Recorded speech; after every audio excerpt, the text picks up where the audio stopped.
I'm James Poukka, Realtor with Realtor Real Estate Services. Thanks for being here for this week's Fargo Moorhead housing market update. New videos go out every Wednesday at 5 p.m.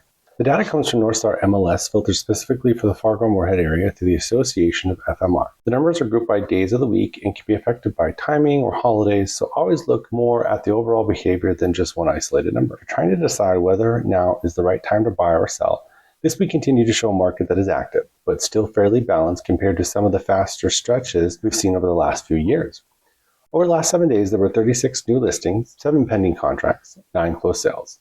The pending to new ratio came out to 0.19, which tells me inventory is still coming onto the market faster than buyers are absorbing it right now. That usually gives the buyers a little more breathing room and reduces some of the pressure sellers were used to seeing during the stronger selling market conditions. At the same time, the close to new ratio was 25%, which is not a high follow-through number, but it does show deals are making it to the finish line consistently. Compared to prior few weeks, buyer activity has stayed fairly steady, even though overall pending volume is lower than the amount of fresh inventory entering the market. One thing I pay attention to closely is how buyers are structuring their offers. This week, 186% of pending contracts included inspections and 14% including financing contingencies. That tells me that buyers are protecting themselves during negotiations and sellers are continuing to accept those terms. There's not much evidence right now of buyers having to weigh protections just to compete. Price changes are also important here. There are 24 price changes this week with a 67% price change rate. That is a pretty strong sign that price strategy matters right now.